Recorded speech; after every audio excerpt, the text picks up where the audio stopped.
Hello, everybody. Welcome to Nintendo Pow Block here on Watch Gang. I'm your host, the Enlightened Insider, Eddie V. Joining me is the Indie Insider himself, Mr.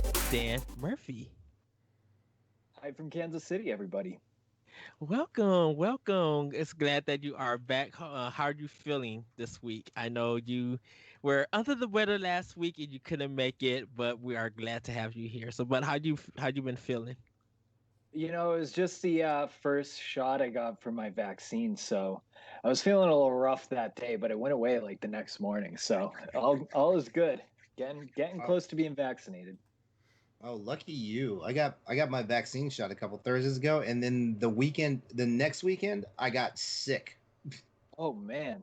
Yeah, When you lost your voice and everything? yeah. It was like nice job. The only thing it protected me from was COVID. It didn't protect me from the common cold.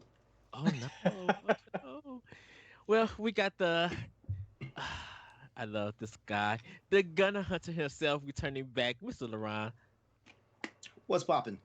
What is up, Mr. Dawkins? How are you?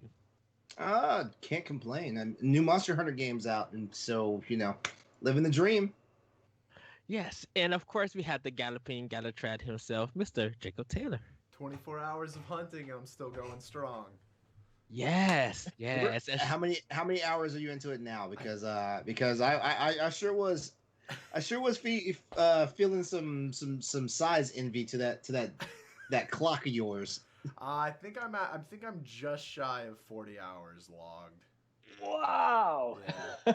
And you're not sick of it yet? It would be more. It would be more. Oh, well, so this is the best part, right? I'm just shy of 40 hours and I'm still not Village Hub HR2.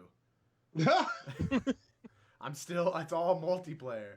Right, and yeah, you've been doing a lot of multiplayer, so like single player stuff or the other like key quest stuff.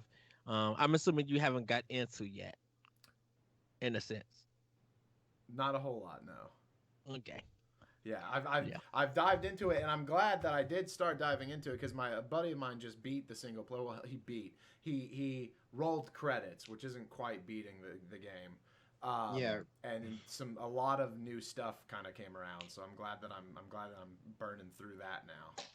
So I'm assuming there's and we're gonna get into a little bit more about Monster Hunter when we get later on the show. I'm assuming there is stuff that Capcom didn't reveal to us, in their trailers and in their direct and stuff. And so I'm expecting new stuff is gonna be happening close to the end of the game.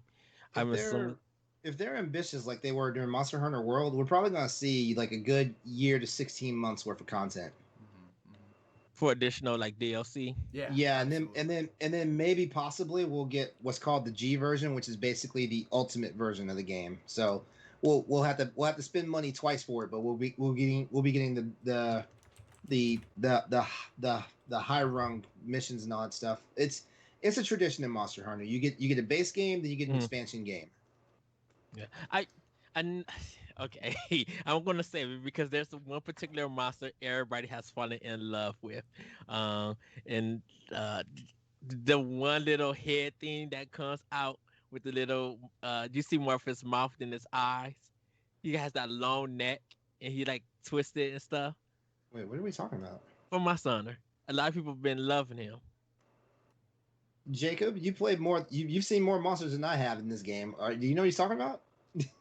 I'm trying to think. I don't. I think he's white. He has that long neck. In the pictures, his neck is curled, and he has that big ferocious teeth. Oh, See the one holding the boulder? What's up? See the one that holds a boulder and throws it at you? No, that's Terry the Tetranodon. He's the one that looks like male's genitalia, I should say. Oh, the Okay. Kazoo. Nobody loves the Kazoo. Yeah, Oh, who loves? Some people have been posting pictures of him and be like, I love him. Oh my I'm like, God. wait, what? Those people they need to get help. Yeah, Kizu's been a menace since the first Monster Hunter game. Yeah, you haven't fought him yet. And he's also the monster that does not have any music, so you don't know when you're being attacked. You haven't fought him yet, Jacob, have you? No, Or I did have. you? I have. It's really funny, but I didn't understand what you were talking about until you said Yeah. the one that looks like a male genitalia. Yeah, because he has like this long neck, Yes, yeah, yeah. you know, He and shoots like in the thunder. right, and in the picture, I think like part of his neck is like curled Yes, and yeah, stuff. yeah. Because what he does is he does like this weird like corkscrew attack when he extends his head out to bite you. Um, and yeah, he's super gross. I, Nobody should like him. I'm surprised his female counterpart hasn't been brought back for any of these games. I was Like thinking that too. I actually Man. like Giganox. I do. Yeah, yeah. Well, we're gonna say that later on for the No. discussion. Nobody needs to know about Giganox. We'll say that for Hunters for Hire. Yep. Well, this is episode 239 of the Nintendo Pow Block podcast. Each and every week we come together to talk about games and everything we love about them with our friends. You can join us live on Monday at 8:30 p.m. Eastern Time on twitch.tv/BossRushGamesLive and be a part of the conversation. But if you can't join us live, no big deal. You can head over to youtube.com/BossRushGames and BossRushGames.com to watch the show or listen on your podcast service of choice. Remember to subscribe, follow, rate, and review wherever you consume us. It helps us out with discoverability, and check out our family of shows wherever you listen to your podcast. Also, everybody, join us on our Discord at Boss Rich Games. On Discord, we talk about snacks, games. We have a Monster Hunter community that a lot of people been popping in, talking about, and like teaming up and having so much fun. And also, everybody, check out our writing team. You know, if you guys want to write for Boss Rich Games, we have an opportunity for you there. Um, so we are going to get into our favorite part of the show. If people know Crossroads, they have PlayStation. If you know Arsenal X, we have Snack Chat. But of course, you know the original. We have the. I love the section. The original place where you want to talk about snacks. It's right here for Snacktendo. So, Jacob, what have you been snacking on?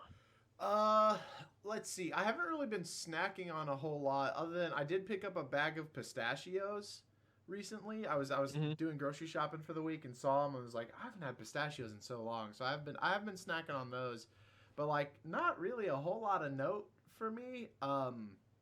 Weirdly enough, a 24-hour live stream doesn't leave a whole lot of time for eating. But we did manage to make some pot stickers, and those were pretty good. And then the night before, I prepped it by the night before the 24-hour live stream. Or not the night before, the like couple hours before. I made a huge pot of like macaroni and cheese, and I fried up some Spam. And so like we all kind of ate out of that through for a little bit during the live stream. But yeah, not a whole lot of Snacktendo on my end, unfortunately. Okay.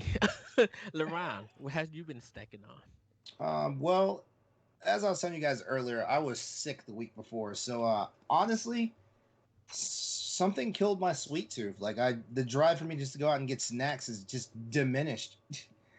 It was probably because of the lack of appetite and all that stuff from being sick and stuff like that. But so yeah, like I just been eating regular food. Like I just ate some leftover Siamese fried rice from a Thai place that I went to last night. Ooh. Please tell me all about it. I've never had that. Is Siamese it fried? Oh man. Okay, so What? You basically, haven't? I know, I know. I feel like Ed eats everything, and then he never eats anything that we talk about. It's crazy. you want to know? Because we don't have a Thai place around here. I don't. You have one. don't? Oh, I have. That's I brutal. don't have I a love Thai Thai place, food. and I've been looking for it. I'm probably gonna have to go look for Dan, one. that's what we're doing for our bro date. That's what we're doing. We're going to get Thai food. Let's do Thai. All right. I'm probably gonna have to look Thursday to find a place that does it. I have no Thai places around here, and if I find one, it's an hour drive to go there. Ah, Okay. All right.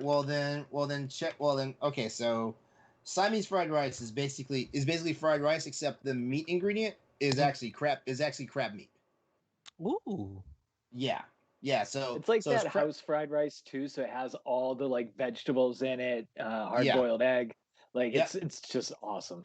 Oh yeah. Oh yeah. And it's delicious. It's the only time I'll get fried rice and don't actually add soy sauce to it. Really? Mm-hmm. I have to ask Doesn't something. need.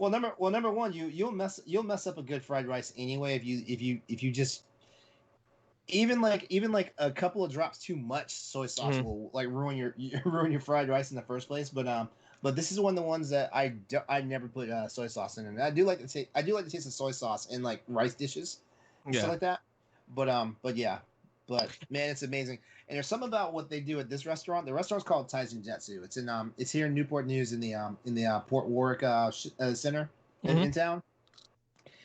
And the one thing I like about it is it's not just crab meat. It's not just the way they do the eggs and stuff like that. The way they do the onions and stuff. I'm not an onion person. My onions have to be cooked. And the way they freaking stir fry their onions before it actually gets into the fried rice. Yeah. It's just amazing. And it also adds that crunchy texture to it, and I love that. Oh, interesting. Yeah, I love savory foods that have a crunchy texture. Well, nice. I'm with you. Dan, was that all, LeRon? Yeah, that was the one thing I could showcase. Because while I was sick, it was a whole bunch of like Vietnamese pho and stuff like that. I love pho. Yes, yeah. See Dan, our food tastes link up 85% of the time. Yeah, exactly. All right. Except Werther's. Nobody likes Werther's. Oh God, did you hear last week's Plate Station? I didn't. Oh no! Oh, okay. So we did the Super Donut Wars last week on Plate Station. Oh my God, that's right.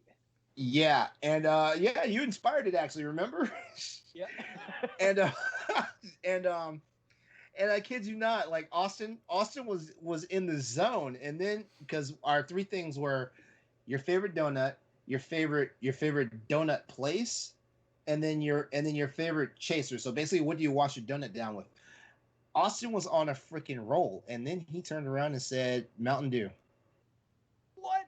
First off, wash a donut down with. What are you talking about? I think I was telling LeRon this because we were talking about it. I'm just like, I know people make 7-Up cakes and stuff. So I was just trying to make a connection of that was the thing. Because I don't know if he do a cake donut and he wash it down with Mountain Dew, or is he eating like a donut with Mountain Dew? How are you gonna get 73 grams of sugar to chase down a sweet confection? I was just thinking. I was just like, I told Austin, I was just like, I understand where you're coming from. No, that's cool that you. I understand where he's coming from. It's cool that you do it because it's your money. If that's your kind of taste, that's fine. I don't understand it at all. It's something I won't be doing at all. Here's what I'm gonna say. I love sweets. I do. But when he said that combination, man, you know how like sometimes you eat too much sweets and your skin tingles? I was getting that passively from listening to his story. It's the acidity of the Mountain Dew and the texture of the donut just don't mix. But that's Austin. That's his taste. That's his body. That's his money. Don't have nothing to do with me. Hey, I don't judge. I just make observations. That's all. I'm still caught up on the donut chaser. Who chases a donut? Like, why? You know what are you talking about? What do you need? You know what I mean? You know what I mean? I know. The beverage you drink and wash it down. I'm aware of that, but like, who thinks about that? I just eat the donut. Like, well, it's because sometimes donuts would leave a dry taste in your mouth. You're eating the wrong donut, or even better. Sometimes you're fat kidding your donuts, and you're eating them faster than your freaking the back of your throat can. Yeah. Yeah, that's what happens keep when you up, play. And it's like, and you didn't get that lump of dough stuck in your chest. It's like that's what happens when you play chubby bunny with.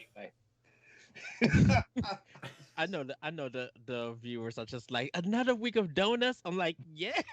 By the way, it's still a long john. Y'all are wrong. Oh God. Well, Corey explained. Long johns are pants you wear under your pants. You know what? As a Texan, I've never worn pants under my pants. After Corey called it a chocolate cream stick, I was like, you know what? That sounds pretty good. What, Dan, did you ever say what you guys call it? Like, what it is? If it has cream in it, it's a Boston cream. If it doesn't, it's just a chocolate frosted donut. But it's the long one. It's not the The circle. Oh, eclairs. that's an eclair. Okay. See, us Northeastern boys call it eclairs. It's a long. Yeah, that's an eclair. Because a lot of eclairs that I know of, when they do it, they have like a cake frosting at the top with it. Um, Nah. from where I'm at. Cake frosting? Yeah. Damn. Yeah. talk about more sugar. Yeah, because it's, Ed doesn't have Thai food, but he has cake frosting on his eclairs. well, that's I don't know why they do a lot of eclairs like at our grocery store for those donuts. Like Dunkin' Donuts don't do eclairs at all. They Oh, do.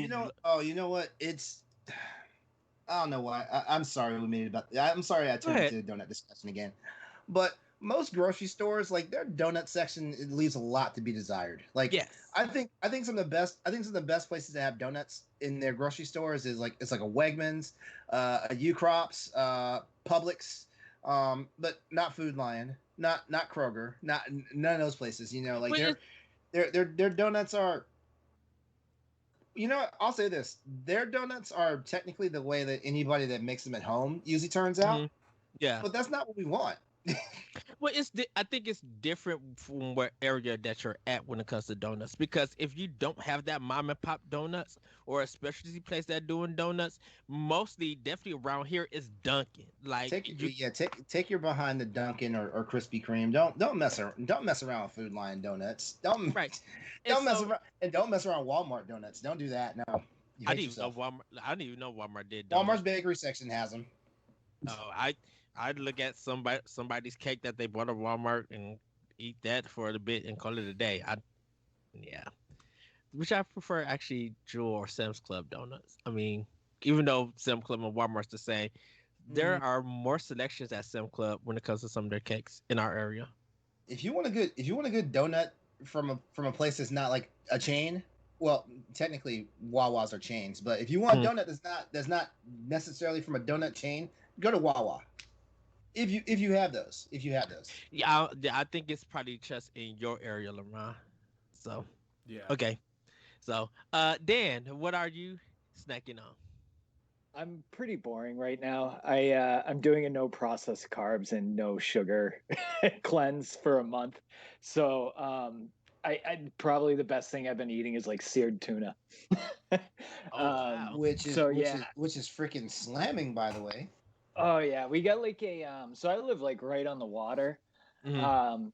So we have like day boat fish houses near us, so we can get like a fresh tuna and just sear it at home, and it's fantastic.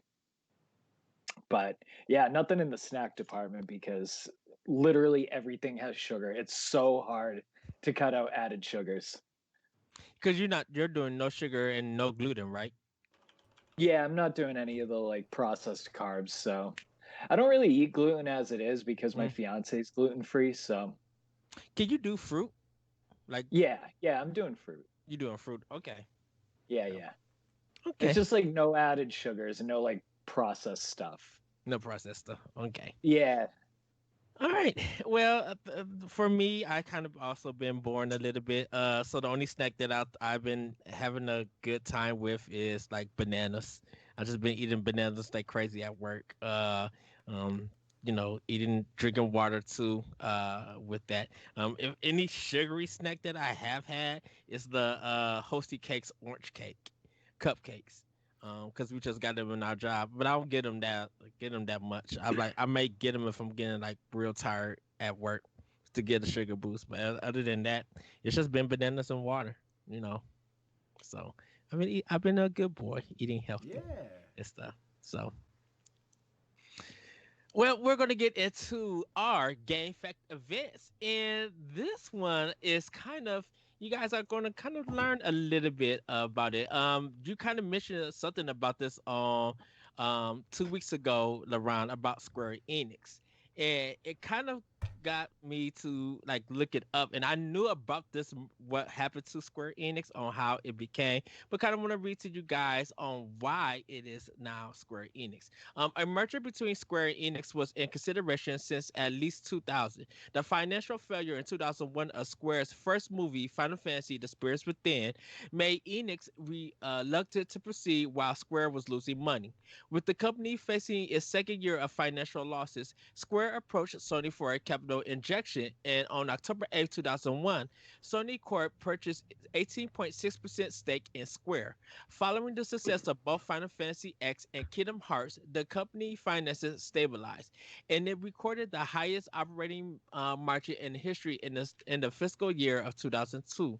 It was announced on November 25th, 2002, that Square and Enix previous plans to merge were officially proceeded, intended to mutually decrease development costs and complete with foreign developers. As described by Square's president and CEO Yoichi Wada, Square has also fully recovered, meaning this merger is occurring at a time when both companies are at their height. Um, some good facts to learn: 80% of Squaresoft, became employees of Square Enix. And for people who don't know, Enix was the developer of the Dragon Quest series, and of course, Square had Final Fantasy. So this was kind of their second time on being in financial trouble with it, because Final Fantasy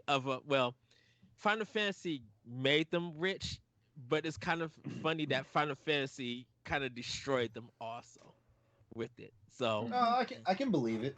I can believe it honestly because there's there's been some Final Fantasy properties that have just been misses for me, and I'm pretty sure like if I questioned it, there's other people that questioned it too. But yeah, Spirits Within, yeah, that did hurt them.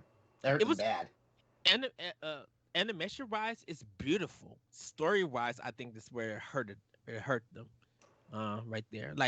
I can't deny that the movie looks good, but It's been a long time since I've seen it. I remember being impressed about it, or impressed with it when I saw it in theaters mm, back then. But I think I've only ever seen the movie like 3 times total in my life. yeah. So if you guys are interested, check out Final Fantasy Spirits Within. Make your own decision. But yeah, that's the Game Fact events on how, because Square at that time, Square and Enix, they weren't rivals, but they had two of the leading RPGs, and only I think it was only Enix that every Tuesday when a Dragon Quest game was coming out, they would cancel school for kids to go and get that game. Like they treated every release as a holiday. God, can you imagine if we did that in the United States? That'd be awesome. Well, some people did with Call of Duty. A lot of parents called the schools and told them that their kid wasn't coming in so they could play Call of Duty. When In Pokemon America? when Yeah. when Pokemon the first movie came out, there was this thing called the Pokepox that was a bunch of kids, a bunch of parents calling out for their kids so that they could go see Pokemon the first movie in theaters.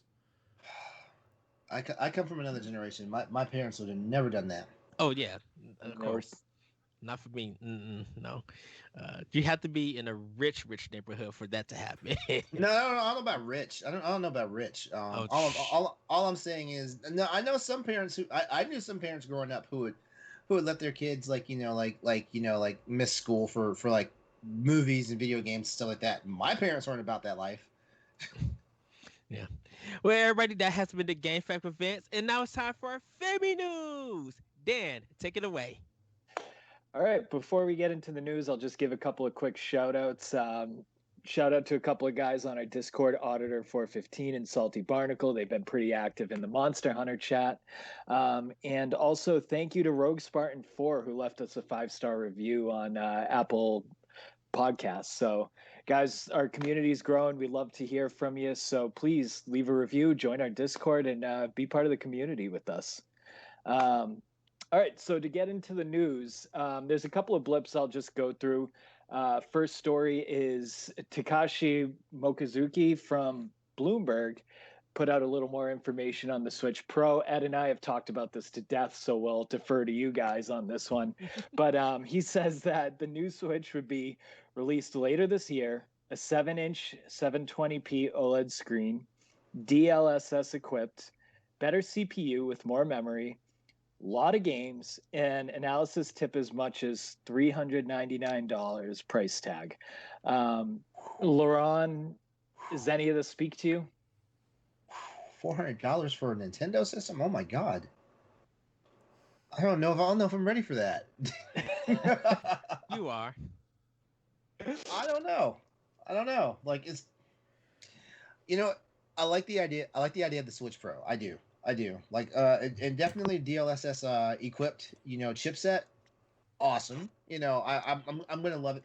But I think I'm gonna do it just like how I've done every other Nintendo console since the GameCube. Is I will wait before I buy it. Like it's not gonna be a day one for me. The main reason why is because like unless they turn around saying this is the new console, which means like Switch games are basically done. There's no driving force for me to buy it just yet. Now that being said, hardware though, like I do like what I'm hearing. I mean, I'm loving the fact that it's got OLED screen. I can't wait to see like the graphic fidelity, of the system. Once the games start coming out and everything for it. And hell, I'm even hoping that like it does some stuff for like the older games, the pre-existing games and stuff like that. Maybe stronger hardware. That's where I want to see it.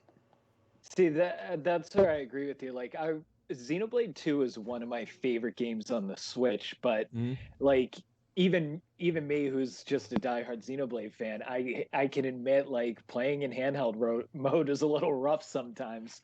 So I would like to see if the Switch Pro could actually like boost those graphics or even just like work on the frame rate a little bit. But I mean, I'm going to be a day one purchase if this is happening because first of all, my Switch is on its way out, and with traveling and everything, I do play exclusively in handheld mode. So, like, I would love to have that 720 screen.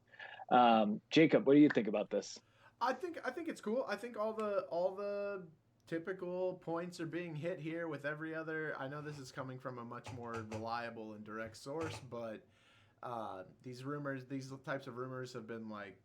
They've been around for several years now, and so to me personally, it is just kind of a wait and see sort of thing. I'm just waiting for Nintendo to actually announce something. But if it was this would be a day one buy for me. Question though, the upgrade alone would be enough for it. Question though, technically, is the screen not getting any type of like a resolution update? No, but I don't think you need to with the size of the screen. Is the only thing it's getting is just OLED? Yeah, I think it's just OLED. Okay. I couldn't remember if it was 720p or not. But the Switch is 720p right now in handheld mode. Okay. Yeah. Okay. Yeah, but I don't think most games even go up to that resolution. That I know of.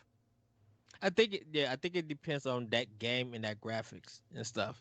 Because Right. you could probably get like a 720 or something at least on a first party, but you're not going to get that on like.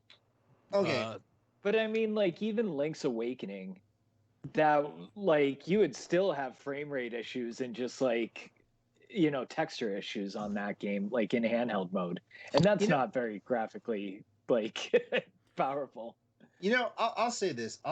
We just need developers to get to a standard because I feel like some of this is on the developers. Like if they're not developing the games for the capabilities of the platform, then they're doing themselves, the gamers, as well as Nintendo, a disservice. If they're not getting the games to where like okay in handheld mode it's doing 720p and in docked mode it's doing 1080 or heaven forbid 4K if that's what's going to happen with the Pro system. If they're not at least trying to for any game out there, like 1080 should be the baseline.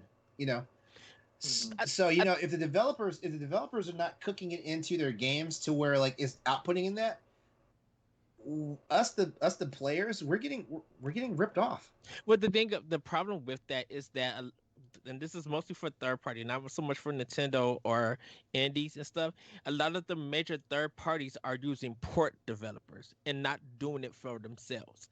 Well, port still make the graphical standard though. Right, but saying that if you're going to develop something for the system ground up, that's the idea that you're trying to get across, LeRon, the third parties who are actually owning those properties, they the ones that need to develop it for it instead of going to a port system. So, but my thing about it is I can't wait to see what Nintendo announces. Hopefully, these things are true. All I can say is that I knew that it wasn't going to be coming out in March. Maybe a little bit later on. This would be kind of the first console revision that Nintendo has ever done because they normally do it for their handhelds. They don't normally do it for their consoles. So it'll be interesting to see if this all happens. And I'm definitely gonna be buying it. Like there's no it's a bust about it. Cool. All right. So next story is former president former president of Nintendo of America, Reggie, is to step down from GameStop's board of directors. Reggie had started there in March of 2020 and is already stepping down. He hasn't said anything publicly yet. So not a lot of speculation, just kind of a quick news story. My personal opinion, I think his 1 year came in and his stocks are now viable for trade. So with GameStop going up, he just said, I'm out. But I don't know. What do you guys think? What's next for Reggie? Is he like chairman board of like a whole bunch of other places too? Yeah, he's doing like all kinds of other things. He's board of directors at Brunswick Corporation. He signed on as a strategic advisor to Rogue Games, and he's on the board of directors for Spin Masters. So he's doing a lot. Yeah, he got bank. He got money in the pocket. He's good to go. I didn't even know he was affiliated with GameStop. That's kind of weird. I wonder what he did in that. No, I didn't know that. No, I thought. What's the other things that he's doing? Because I thought that was his gig. I didn't know he was on the board of directors. At first, he was like doing speaking arrangements, like going to different places and speaking. Okay, I thought that's what he was still doing. Yeah. Honestly. Yeah. So yeah, like I didn't know he was on the board of directors for GameStop and stuff like that. And my question is, my question. No, I don't want to. No, because everybody thought that when he got in, because the way that he did VH1 and how he had experience with Nintendo, that he would get GameStop in order because of all the mess that they've been through. Even with Microsoft getting invested in. They thought that. They thought that because I'll be honest, as the outsider looking in, I feel like he kind of coasted on Nintendo. Well, that's why GameStop got him. He didn't really innovate, in my opinion, for Nintendo. Like it all wound up being Nintendo Japan stuff. He didn't even. I feel like he didn't even have like a big influence for the Nintendo America stuff. I think he sure did. Yeah, but he also, like I said, he also worked at VH1 and got that in order before it came to Nintendo. So he had experience. So maybe GameStop. I think just like what you said, LeRon, with him working for Nintendo, that year, or I think it was a year or a couple of months before he came to the GameStop thing. They probably just like, well, he been at Nintendo. We seen the success of them, the ups and downs. Maybe he could come in and work something out for us. That's my only assumption. He was only there. He was only with GameStop for 1 year, though. Yeah. It just turned 1 year, and he stepped down. Yeah, because so that's why I was thinking, oh, his stocks are now viable for trade. He's out. Right. Those things went up over. That's why I was wondering $200. Yeah, that's why I was wondering how he's chairboard of all these other places, and he's been on podcasts and doing all of this other work. I'm like, I thought he was working at GameStop trying to get them together. When you're on a board of directors, it's not like it's not like when he's working for Nintendo, he doesn't have a non-compete where he can't do public appearances or anything. Like board of directors is different because he's just he's still his own entity, Yeah, like it's kind of weird because being on a board of directors, it basically means that you're basically the stopgap before someone does something crazy with your corporate shares. Mm-hmm. And we seen how that all turned out. Well, it wasn't nobody on the inside. It was nobody on the inside that boosted GameStop. It had nothing to do with actual GameStop. yeah. There was nobody on the inside that did what they did for GameStop. Let me tell you that right now. But GameStop was just like, we just love seeing this happen. In other words, someone's getting rich. Well, no, it made that stock volatile. So I need to see what it's going to be like this time next year. Well, All right. Well, all oh right. no, So moving on. Um, 2 days ago, Nintendo of America announced that it was the 10-year anniversary of Nintendo 3DS. Um, let's just make it quick. Did you guys have a 3DS, and what was your favorite game? Ed, start with you. I had yes, I did have a 3DS.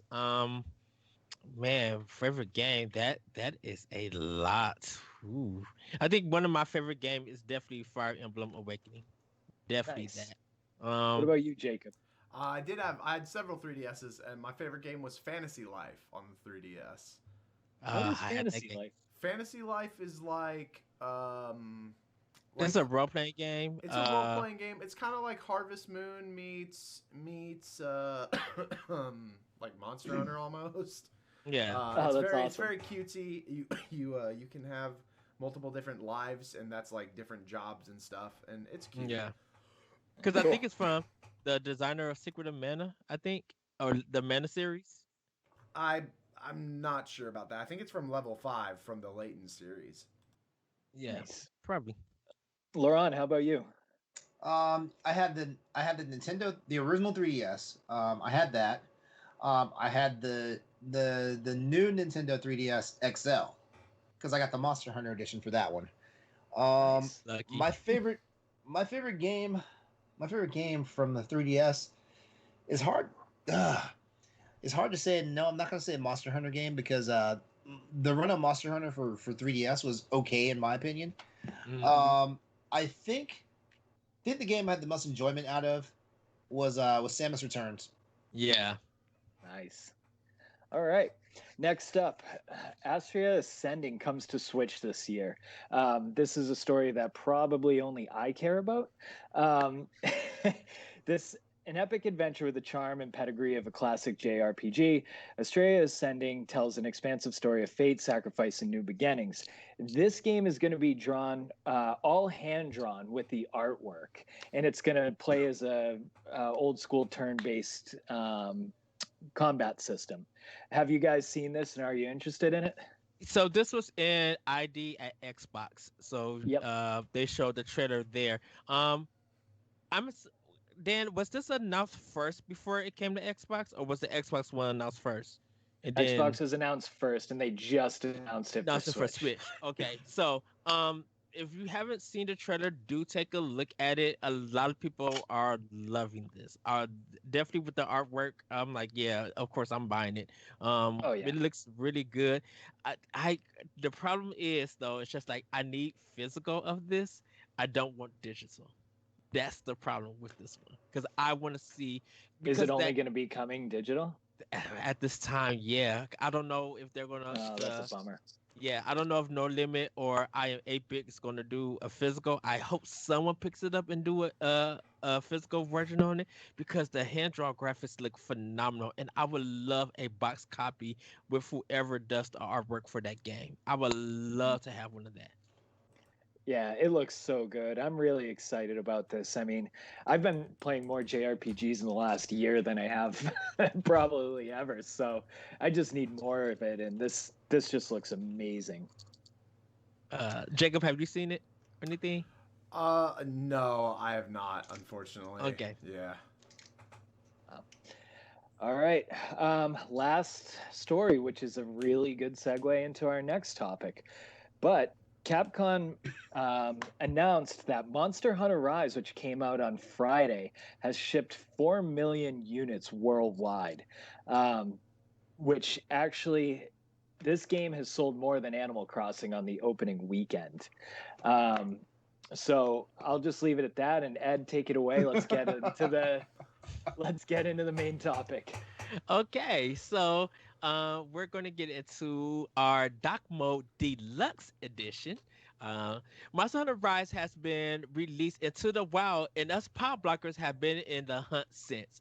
We're going to discuss the pros and cons, our experiences with the new mechanics, what could be improved, and more. So let's discuss, guys. Monster Hunter Rise. Wow, I, we have seen the trailers, we have seen the directs, we have played the demos, we have played the game with friends. We are soloing this game.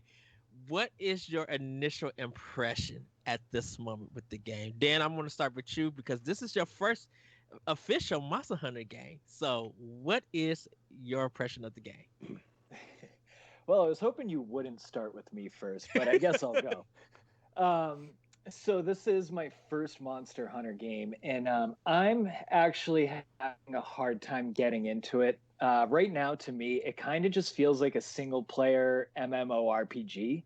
I feel like I'm kind of just walking around a village and getting tossed into these things, and monsters are taking me 45 minutes to fight, and I get more frustrated trying to kill one of these big monsters than like actually enjoying it. So I had when I was playing online with I played with Jacob and Grayson, and we were hunting some big monsters. I played with both of you guys, and I was learning everything.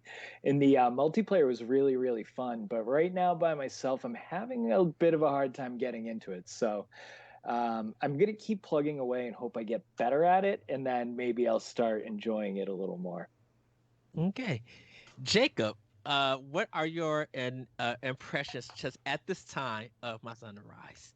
Yeah, so I actually feel like Monster Hunter Rise is the best version of Monster Hunter that we've received. I really feel like it does. Number one, it does an excellent. This is the first Monster Hunter that's done an excellent job with actually kind of teaching you how to play. I know Dan was saying that he was still kind of struggling, and that might just be just like getting used to the gameplay mechanics. But like that, it does have. It was in the demo, but it does have a whole kind of introduction quest about like, okay, well, this is how you move, this is how you attack, this is how you fight things. And then there are more training quests in this one than there have been in other games as well. So I think it is very, very friendly to newcomers. And then something that LeRon and I were talking about pre-show was it's also it's very rewarding for experienced players as well. So in Monster Hunter, actually we'll get into that later. But yeah, this game is very, very rewarding for experienced players and very new player friendly. Of course, it is still good to get into a group of hunters, and that way you can experience the multiplayer. It really shines in the multiplayer, but as far as just as the game goes, this one hands down, the movement's flawless. The weapon and the combat and the switch skills that you can do and the wire bug attacks, like everything just flows so beautifully. And yeah, the palamutes, like it's all wonderful. All right.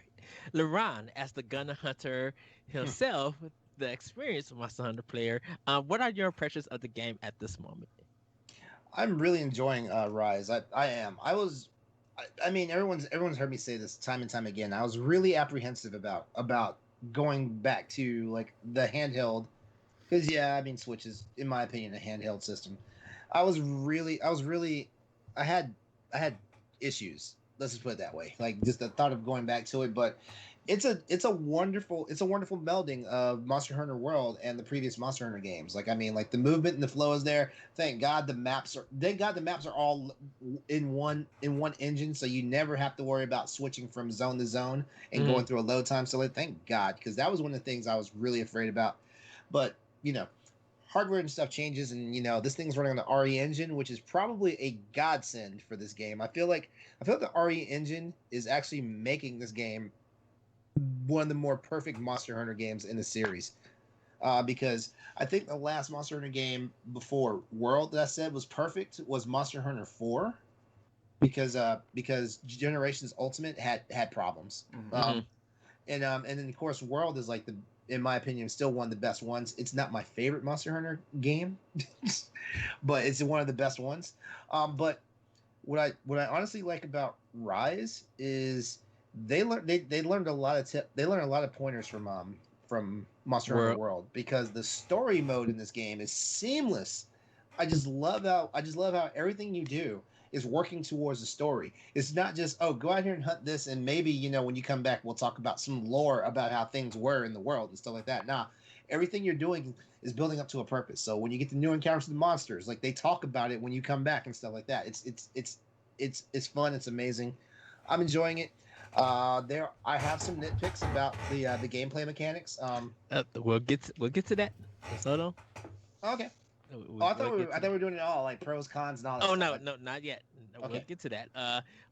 Because I spent like 45 minutes in the custom making my character and my Paloma and my Palico, like getting the right color, seeing who I'm going to like design my main character. Like I spent a lot of time just before I even started the game.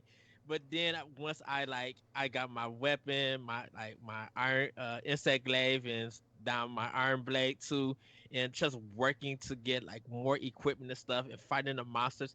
I've been enjoying it. I've been using a lot of my aerial attacks on it. I've been using a lot of my insect glaive to like attack monsters and bring it back. I've been learning more of the wire bug for it, and it's been I was telling around this boss rush that I was having a problem with the wire bug because it was overshooting me when I was using it when I had my weapon out. And so with these monsters moving so fast and everything, it's kind of hard to get actual like kind of lock on or something get close to it. It kept just overshooting me. So I've been kind of thinking like, okay, I gotta use this in a different manner when I'm in fights and everything. And I have, and I've been learning a lot about it and stuff. Uh, my Palico, uh, so my Palico is named Nashima, and my Paloma is named Denzeku. Uh, and I love them. I just give them these fake Japanese names and stuff. While I'm just Eddie V with this long samurai hairstyle and everything. I just like having fun with it. And even though I've been playing solo, and hopefully we all can get in and do some multiplayer matches and stuff, I'm really enjoying this. I really everything feels fluid. The fighting just seems like engaging. Uh, I've been taking notice that when you looking at the monsters at the top, I guess they're like different colors. So when you know they get really weak and stuff, they're like a deep blue and stuff. And so you know you're getting close to defeating them. And your Palico would say, "Hey, our perfect monster is getting down," and stuff. Like the cat would make puns and stuff, and it's just like, oh, this is so cool that they're actually telling you that you are doing some good damage, and he's about to go down, or he or she is about to go down for that monster. But I've been having like a lot of fun with this game, with it. So we're gonna get into our pros and cons. So LeRon, I'm gonna start with you with the pros and cons because you got some things to say. Definitely with your experience with the series. What are your pros and cons with this game? Uh, a pro that's been like a running thing of mine since Monster Hunter 3 came out. Monster Hunter 3 Ultimate, because try whatever. But Hmm. since Monster Hunter 3 Ultimate, one of my main pros about the series is that they keep finding ways to streamline it and make it easier for people to adapt and get into the game. That is the one triumph, because like playing back in 2004 and the game didn't tell you anything. Like you didn't know, like you go out there swing your sword, you didn't know you had to sharpen your sword. You didn't know you had to like you kill a monster, you didn't know you could carve the monster up, stuff like that. That was stuff it did not tell you. Technically, technically in this game it's kind of telling you that, but at the same time, it's one of those things, enough people see it and they know that's one of the mechanics of it. So one of the big pros, and that still keeps going, is just the level of entry for the game. It's no longer like like a kindergartner stepping into college. Hmm. That is my biggest pro. Actually, that's my only pro. Uh-oh. I've got more cons than pros, but it's because I'm an old school player and I just came from Monster Hunter World. Like I've got over 900 hours in Monster Hunter World. Okay, so what's your cons? Go ahead. All right, first con is they stepped down the weapons, and I'm not sure if that's because this is like the first generation for this type of for Monster Hunter Rise, which Mm. means that like when the G version or the Ultimate version comes out, we're gonna see the full integration of everything. But but there's a lot of like I'm using the Charge Blade right now as a main, and I've noticed I don't have access to the full skill set, and apparently you don't get access to the full skill set of the weapons because you have what's called switch skills, which means that one thing is offset by the other. So you either get this aspect of the weapon that you want, or you get the other aspect and you have to cut the other one off. And that's my main gripe, because in all honesty, and I told Jacob this, I was bumbling around that demo, and I was using my gun lance, I was using my charge blade, and I was using my longsword, and I'm like, man, where are my moves? I just played Monster Hunter World. Why am I not nailing this stuff? And then come to find out that they're locked. They're locked behind a play mechanic, and it's like, oh no. Oh wow. Yeah. So I mean, yeah. So yeah. No, there's no such thing as elementally charging your sword for your charge blade, and going into Savage Axe mode for your charge blade. You can't do both. You're gonna do one or the other.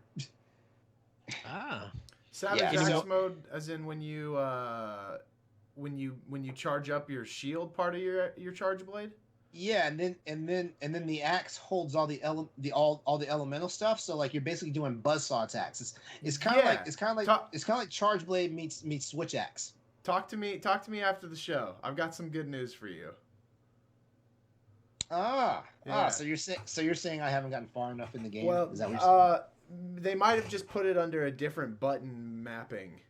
Or you have to do a different combo to get it to that point. But you definitely are able to you are able to charge both your shield and your sword at the same time, so that you can have that Savage Axe mode and also the upgraded Mind's Eye sword mode. Okay. Okay. I mean, I'm not talking about getting super amped elemental discharge, because everybody that plays Charge Blade knows how to do that. Yeah. Okay. Yeah. Well, Jacob, what are your pros and cons? So I'm actually gonna play devil's advocate to LeRon, because I think the switch skills brings a bit of freshness to Monster Hunter. I think that in the past it's been that there's been a standard way to play a weapon, and there's been a couple deviations, but I think the switch skills thing and the silk bind attacks, because you can end up getting several different switch skills to change them out. I think that makes each weapon have its own play style that you can like. So for instance, just as an example, the light bowgun has a level 1 switch skill where you can change between your silk bind attack that's linked to your A button. The original one, the one that you start with, you actually hop up into the air and fire a wyvern shot down onto the monster, and you can switch that to be a lassoed rope around the monster while firing shots off. And so for different people, for people who want to like how they think about dodging attacks while also getting damage off, I think that it gives people different play styles for their weapon. You're not locked into, okay, well, I'm playing the insect glaive, so I have to do this combo, this is my bread and butter, that sort of thing.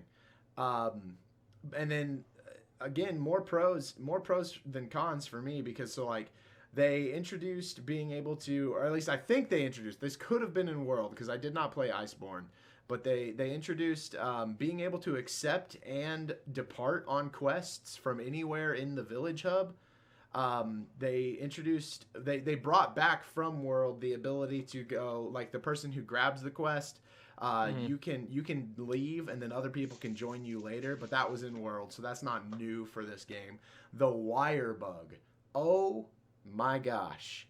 If you were in my 24-hour live stream that I did with me and 4 of my friends on Saturday, the one thing that was constant throughout the stream was just like, oh, we're Spider-Man. Like, when that wire bug clicks for you, this game has the best movement of any game. Any game. Not even Monster Hunter, just any game. Were wire bugs in other Monster Hunters, or is this new? No, wire bugs is completely new. Even though technically wire bugs is like the fully realized version of the clutch claw from. Yeah. Now I will say this: like the jury's still out on the wire bug, because I still haven't gotten the whole traversal thing of the wire bug. I'm getting there, but I was like, you know what? After I played with you guys the other night, I was like, man, what am I not getting right here? Because like the guys, because like Master of Sushi is always yelling at me like to do the recovery, and I'm like, what is going on? What? And I'm like a pro at the wire bug recovery now. The monster sees Yeah. me flying. Oh, I don't hit the ground. Yeah, exactly. Like so, if you watch my streams, it's all gonna be all Monster Hunter. You will see some great Spider-Man action, man. You don't like. It's arguable that you don't need to bring your Palamute on multiplayer sessions, which makes you faster because the dog can run faster and you can ride on top of it because of the wire bug. Like everyone else goes around and you're just like, I'm over this mountain because of the wire bugs. And so, like, Ed, you were talking about how you were overshooting sometimes. So there's a lot that you can do with the wire bug. There's 2 different button combinations to go either up at an angle or just straight forward. But my favorite way to use it is the ZL button to load up the reticle, and then ZR to shoot. So that way I can aim myself. But then after you shoot, you have 2 other mobility options that you can do while you're flying through the air. You can hit the A button. Go ahead. Right, and this is the thing about it. Because I have my weapon out, it doesn't give me the reticle when I do ZL to do it for the wire blood. Yeah, you can't. Yeah, so if you win, what weapon are you playing? I'm doing Iron Blade, Insect Glaive. Insect Glaive. Okay. Yeah. So in that case, the way you'll want to, I think the Insect Glaive ZL and A start mechanic is a dash wire bug attack. It's all in the air. It's all in the air. I'll have to mess around with it because I feel like there's something that you can do. But once I start the wire bug with my weapon out, it takes me all in the air. It don't keep me on the ground at all. Okay. All right, so keep talking about like the options once you launch though. Like keep talking about that. So when I'm launching, I'm still in the air. If I press A, he does a forward dash. Even if I'm doing a connection of the wire bug with it, it's making me go a little bit further. And when I'm trying to hit X or A, mostly nothing. I don't think anything happens with X. When I hit A, instead of him like coming down on him or doing anything, it dashed me a little bit more forward. This is the enemy right here. I'm right here. It does a diag and then it keeps going over. So I'm not even connecting to him at all. So it's kind of almost a evade thing, but it makes me go way forward. It takes me over the rainbow instead of making me be able to hit. Where my just a regular air attack, I could pogo up and then just hit him in the head with the X. So you're not talking about movement with the wire bug. You're talking about attacking with the wire bug. Attacking with the wire bug. Yeah. Okay, then see, that's where the switch skills will come in, because those switch skills just might not be for you then. You might want to switch it up to something different once you unlock those, because there are different switch skills for every single weapon. And so... And it's probably not unlocked then. Yeah. But for just the movement of the wire bug, once you dash into the air, you can hit the B button to do a little air dodge roll. Or you can hit the A button and you'll put out a wire bug and just hang from it. And so if you're about to overshoot something, you can do that. And then from that hanging, you can actually still do that dodge roll with the B button, or you can just press B without holding a direction and you'll just drop straight down. I'll fool around with it. But I had my Switch listening to him, and I was like, "Oh, yes, okay, got it." Dan, what are some pros and cons for you?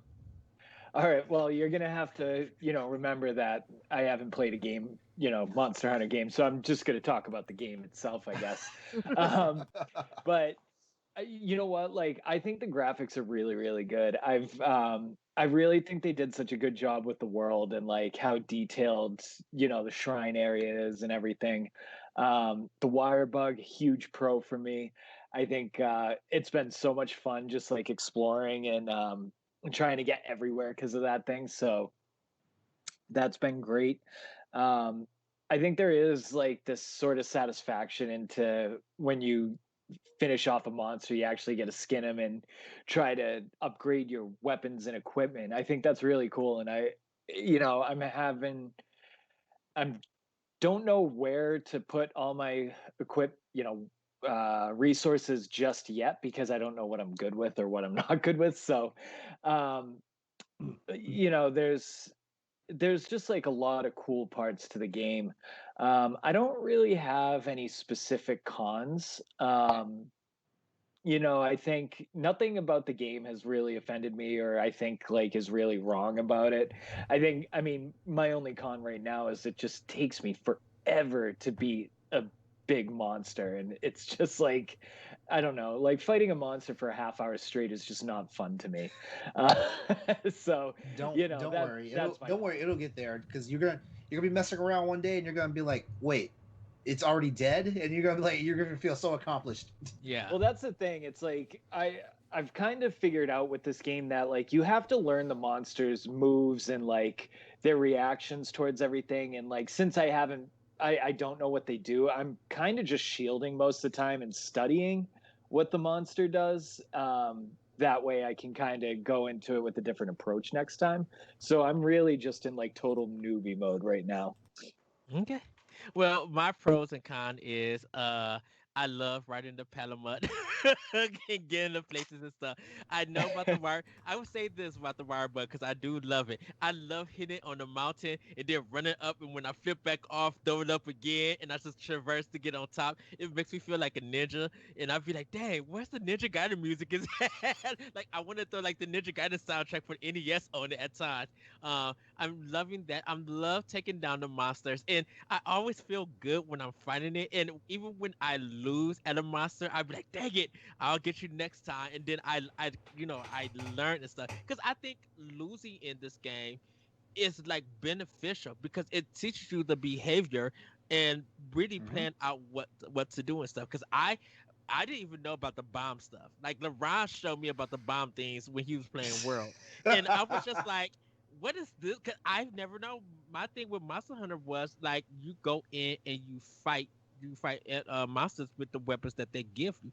I didn't know the previous games didn't teach me anything about that, and because LeBron is definitely more experienced, that was something new to me. So now I know that when he's asleep, tiptoe to him, drop a bomb, and then dip, and then hit him, and then go and attack and stuff and everything. My Palamut though, it's just like Bayonetta, just hitting him everywhere, and I'm just like, I love this. I love this attack. I think the only con that I have with it, I think because I'm using the insect glaive and I got the iron blade too, is that there's no horizontal attack. Everything is mostly just like vertical and kind of like a wild swing and stuff. So it's using like a bow mechanic of using two hands and everything. And I guess I know that there is a thrust kind of little thing, like the stab 'em, but I kind of wish there was just like a horizontal, like dash attack or something, mapped to one of the attack buttons. Because sometimes when you're trying to hit them, you will miss on how wild the animation is. But that's the Iron Blade. It doesn't say this is for all the weapons and stuff, and timing plays a part in a lot of these weapons and stuff. So I think that's probably my only here's con. here's my point. Here's my pointer about the insect glaive. You need to learn your kinsect because you need to get all three extracts as quickly as possible. Hmm. Because then that opens up your entire array of attacks for the insect glaive. Yeah, and I have been doing that. I have been like Okay, shipping it out and hitting it and then getting it back. But sometimes I'll pinpoint different body parts and I'll throw it, and sometimes nothing will come back for it. Um, and I'll be trying to look throughout the world to make it stronger. My can say stronger, and sometimes it doesn't work. yeah, So I just go into attacking. yeah. Because once I mastered the insect glaive, I was like one of the flying Bolsheviks. I was all over the map with that thing. Yeah. like the monster could barely hit me because when it thought I was in one place, I'd already flown over it and was it was behind it. Yeah. So, but because I do Iron Blade on World, I'm just like, yeah, this is my weapon for rides. Um so What's everybody maining right now? I'm doing sword and shield because I needed block. Okay, nothing wrong with that. Like a lot of people like will use a weapon that has a shield. All right, so Ed, your insect glaive, Galatrad. I watched 9 good hours of your stream. on Saturday. You were all over the place. So what is your main and what is your favorite? So I don't really have a main. I get stuck on hunting horn a lot because it's the most helpful to the group. And the Magnum Alo's hunting horn is sick nasty. It's so good. Okay, the hunting horn continues to be like the most improved weapon since because they started improving that sucker in World, and then Iceborne came out, and it was like a whole new beast. And now I'm seeing everybody like people were doing the Magnum Malo in the demo in under 5 minutes with the hunting horn. Dang. What? Yeah. It's an insanely powerful weapon if you use it correctly. Well, I mean, number one, like the hunting horn is like the second most damaging weapon in the game. Like it's basically a more advanced version of the hammer, and the hammer does the most devastating attack. So, the hunting horn is second place to that.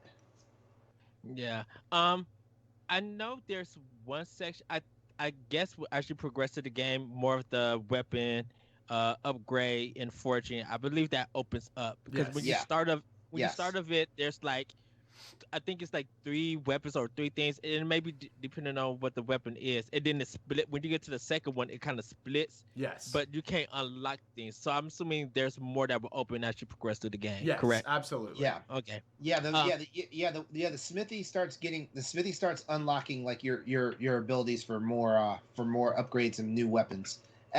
It's a two-pronged process though. The more monsters you beat, the more parts you get, and the more unique parts you get, the more weapons be opened up in the weapon tree.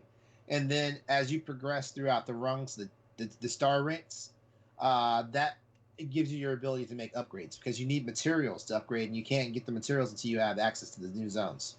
Yeah, because like my Palico, my Palamut, they're like they're strong. I think they may be level 5, level 6 at the moment, just right now. But they have like the strongest armor. I'm somewhat still at the strongest, getting close to the feline. I think that's the name of it. I think it's FELYN. I think that's the one. Yeah. I think that's the strongest one, but it might be the Kula. Yaku. The Kuliaku is the strongest thing you have in your armor tree right now. I think that's the strongest one that I could upgrade to. But there are parts of it I think I got to go to the ice zone to get, because some of them were in the jungle, in the land. So which, like you said, Dan, the game looks beautiful. The world is not big like World is, but I love that the fact that it's easier to get through. Like you said, Jacob, being able to traverse that way and just being able to climb, and definitely when there's a vine up and you're on your Palamut, it just takes you up automatically. You don't have to get off or anything. Also, I found out that you could sharpen your blade while riding the Palamut. I didn't know that. Yeah. Oh, there's all sorts of stuff you can do. You can hit your potions, you can hit your rations, all that stuff on the back. Yeah, so definitely enjoying that. So we're just gonna get to 2 more things. We're gonna talk about the new mechanics that's in the game. Definitely the wire bug has been one of the big things. Is it when you're writing them? What did you guys think about that? Have you guys more success writing the monsters? I have, in a sense. I've been getting to where I'll fight a monster, and then another monster, he wants to come.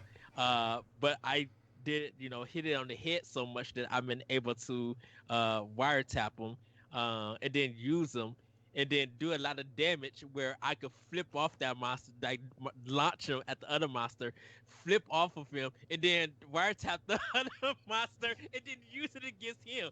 And it's been so cool doing that. Jacob, I'm sorry with you. Have you been able to do a lot of that? Oh yeah. So absolutely.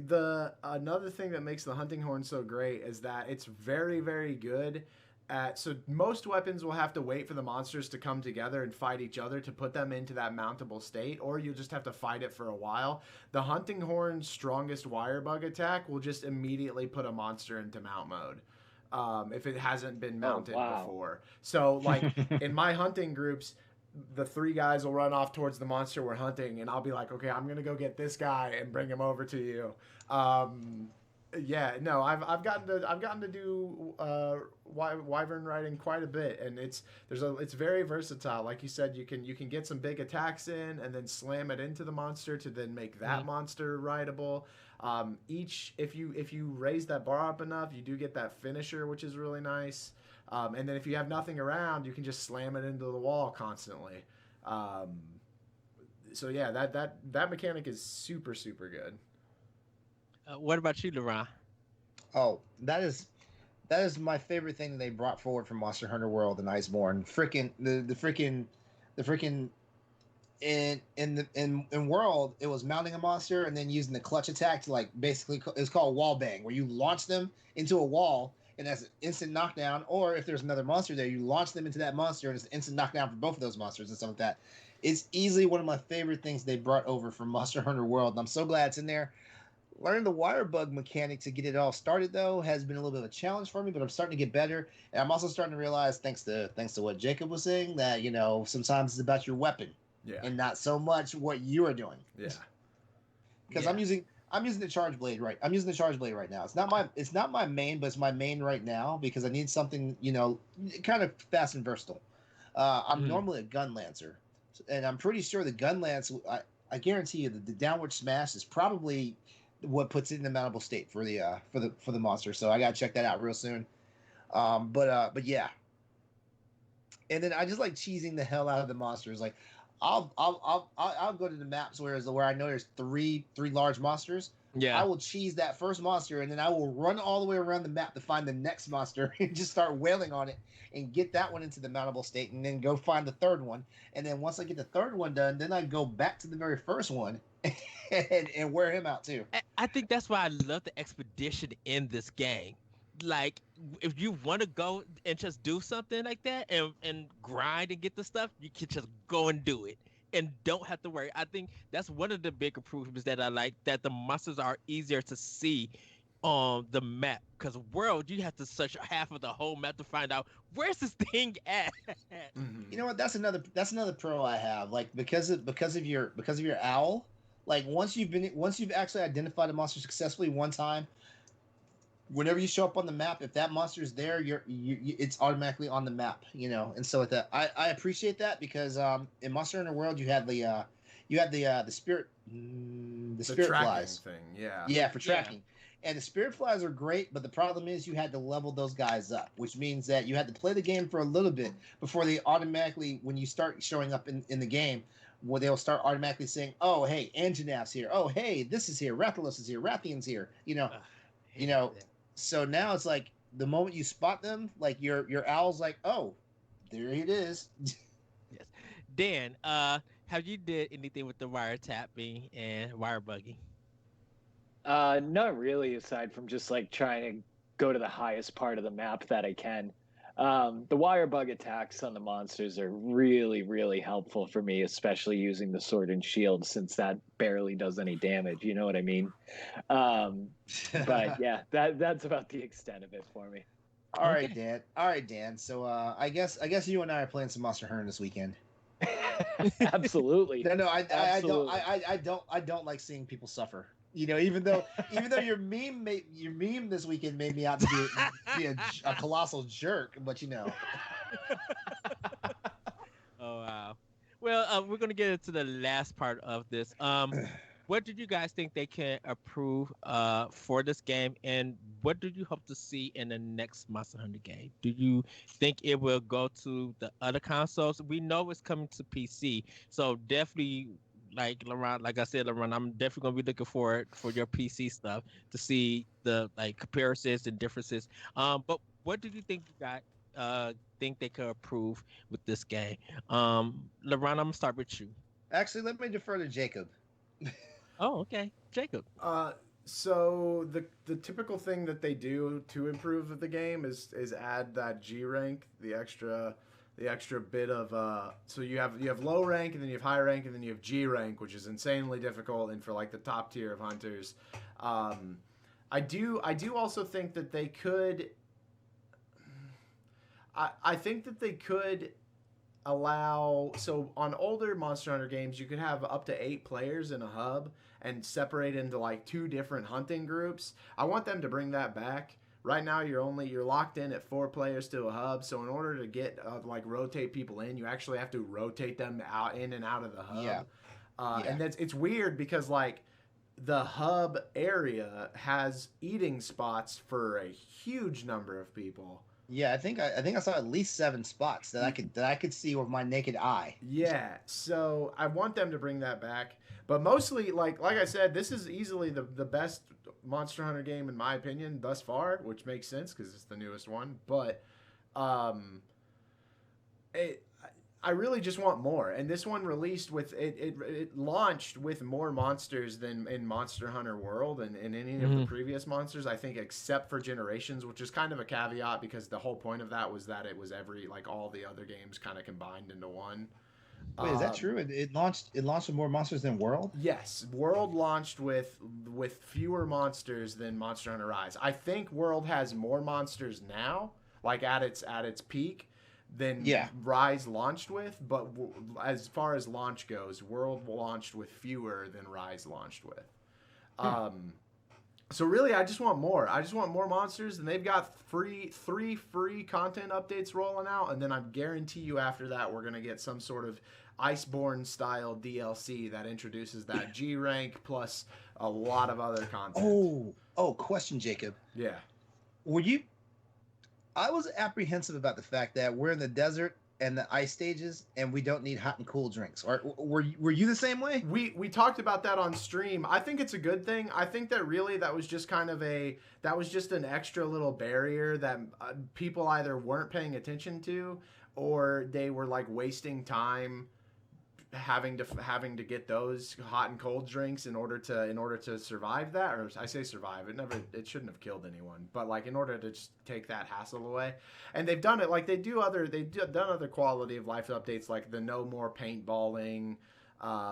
Thank God. Yeah. Stuff auto crafts now, so like you don't have to sit there when you pick up an herb. You don't have to stop and go to your crafting menu, and it'll just auto craft if you don't have full potions. No more stopping in the middle of the fight. Just so your guy can drink and then flex. Exactly. And then the crafting combo books are gone. So like you just always 100% craft everything every time. So I think it's more of a quality of map anymore. Yes. Yep. Well, Dan, what do you think they can improve? Just with a little bit of what you played. I don't know about improve, but just from seeing all the Monster Hunter fans out there, it seems like this installment seems to cater to new people and the longtime fans at the same time. So I think if they just keep hanging on to this and keep bringing in new fans, this could probably take it from being, which is still kind of a niche game, to probably a more mainstream one. And you could put it in the ranks. Sir. How dare you, niche? How dare you? Hey, I'd say it's still pretty niche, to be honest. I'm sorry, I'm a ride or die Monster Hunter player. I'm sorry. It's not Resident Evil yet. Wow. It's not Mega Man yet, so. Not Mega Man yet. Yeah, it's not bad. So, LeRon, so what do you think they can improve with this? And where did you think the series could go? Well, you know what? We've been dancing around talking about this all night. One thing that I'm glad they made an improvement on is the fact that if you do Village before you jump into the guild hall stuff, you actually get rewarded, so you don't have to do that same exact grind in the guild hall. Basically, anyone that's played Monster Hunter knows what I'm talking about. You basically repeat the exact same missions you did in Village in Guild Hall, and now they found a way to streamline that. If you've done up to a certain point, when you step into the Guild Hall, you'll get what's called special licenses, and it will just basically bump you up to the 100 rank that is the equivalent of what you are in the Village. So I feel like that one improvement alone is enough that I can't think of any other improvements on the game. It's a fun game. I recommend anyone who's never played a Monster Hunter game. This is probably the best jumping on point. If Monster Hunter World didn't get you, Monster Hunter Rise should get you. Mm-hmm. Yes. Yeah. So everybody, uh, my approved thing, um, just the simplicity of it. Everything feels simple, which is not a bad thing. It's more welcoming for new players, people who played the Monster Hunter series but still don't have a deep knowledge of it. I think this game has just been so opening and welcoming, and just to see a lot of people who are getting into the series or just like hyped to be playing this game, they've been enjoying it. They've been very positive. If they need to improve anything, um, maybe a more attacks at the start with a particular weapon, with particular weapons, like just give you more of a move set before you have to unlock them and stuff. And maybe throw into more weapons. I say throw into more weapons, two new weapons that have not been into the series yet. Oh, that's been the big debate about Monster Hunter since they introduced the expansion weapons.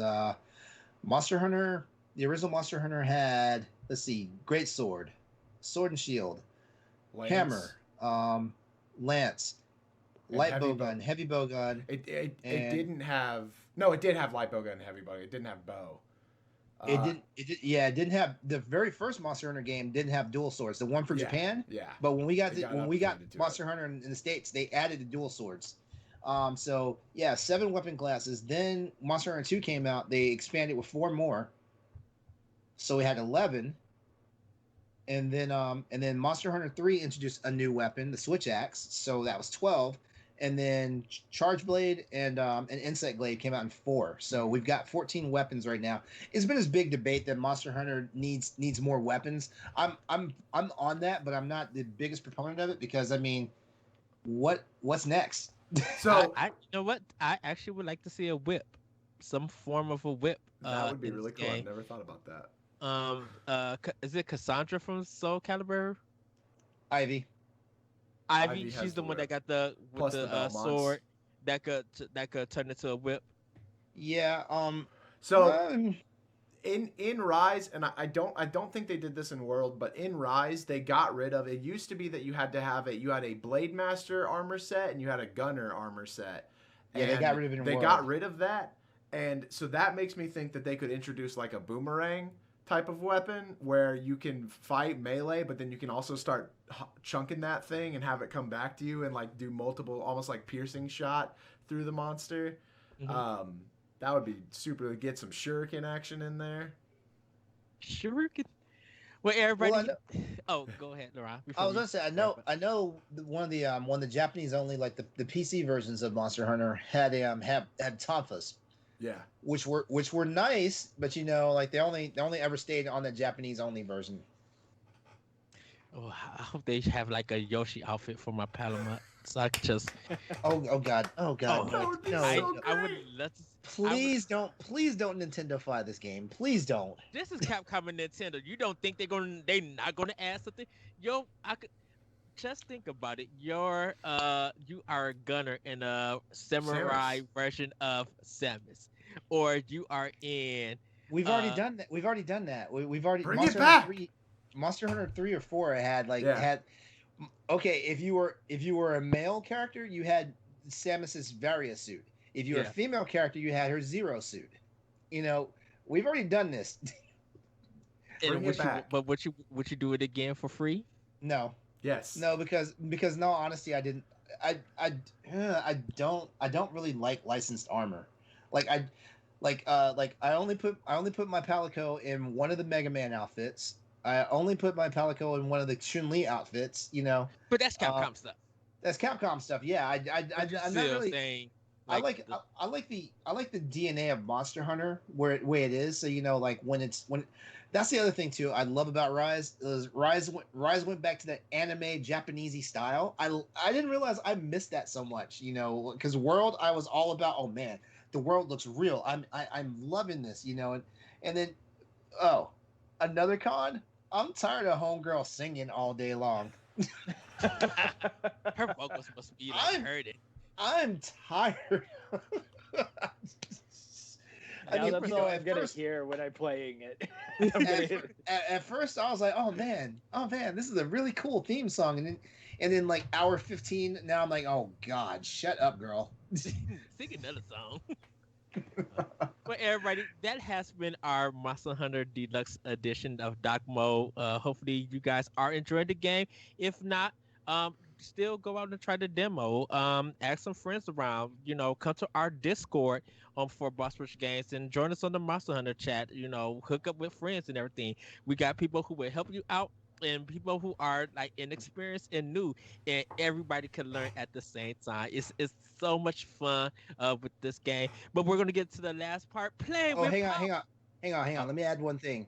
If you're still skeptical about it, Jacob and I are going to be talking about it Wednesday night on Hunters for Hire, the very first episode of our Monster Hunter show for Boss Rush Games.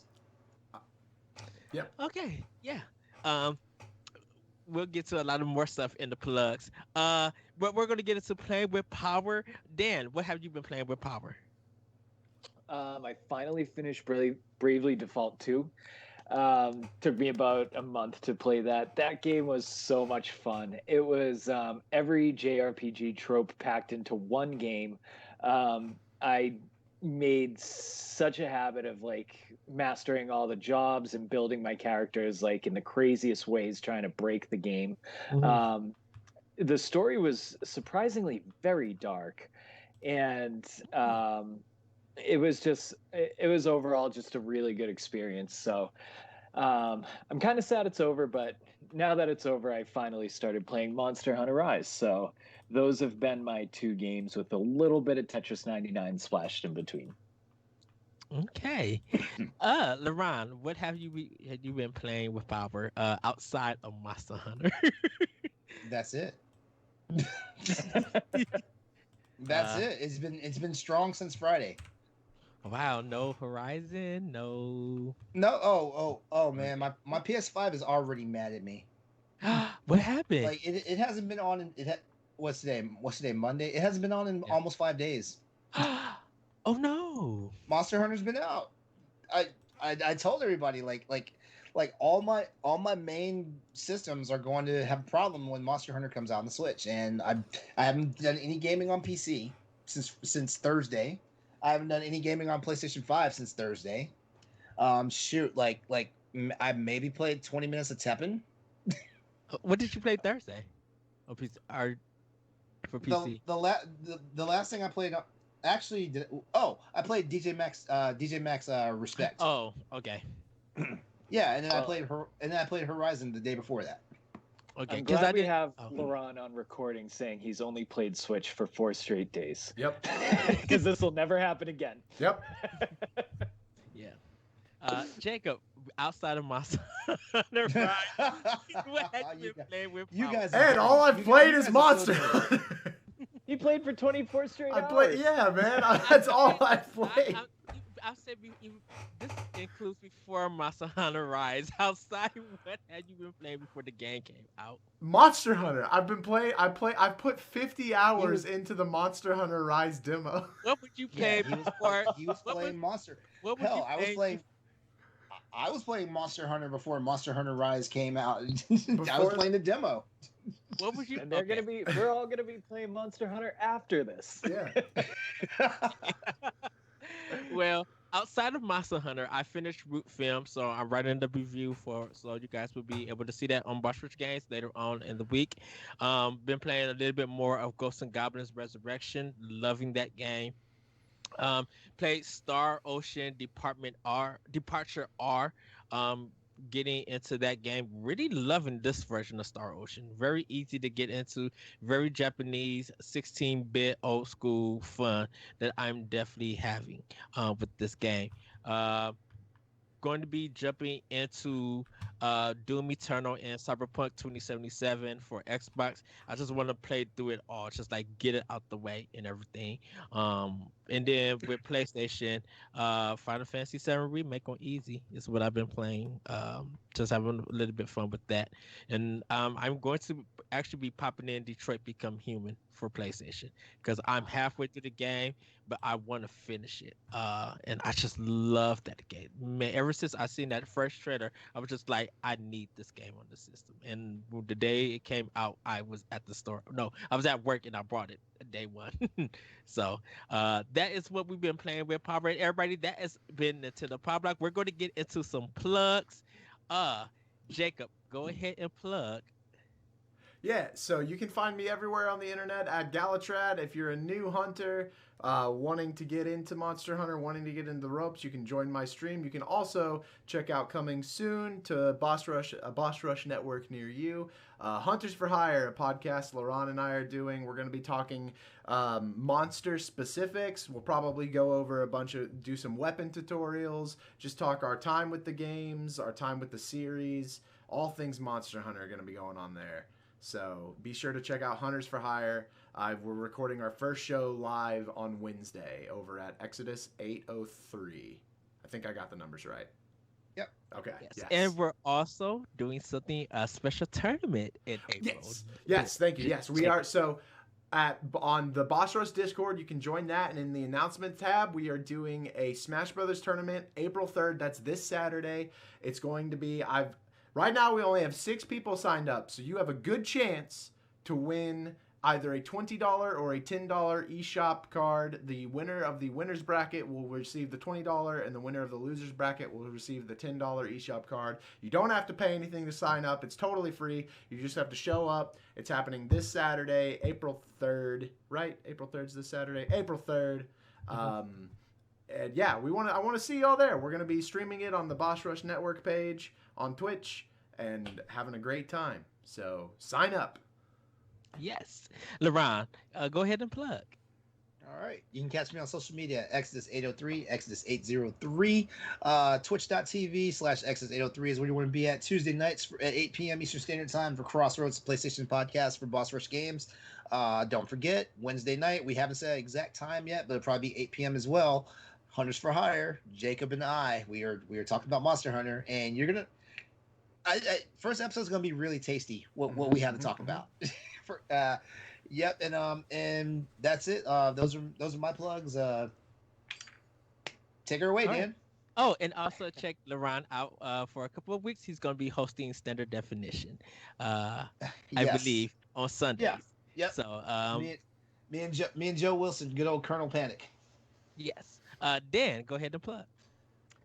You can find me on Twitter at DCDM99, and we're also looking for writers for our writing staff at Boss Rush Games. So if you're interested in writing for us, email us at opportunities@brg@gmail.com. Yes.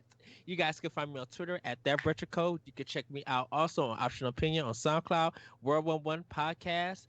We've been cracking the vault. Our next episode for World 11 Podcast, one of our old school one, is our interview with the AM2R development team. So you'll be able to hear Milton and Steve and us talking to them about the design of that game, the C&D of that game, and more. It's going to be a really great episode. I think it's going to be coming out maybe Wednesday or Thursday.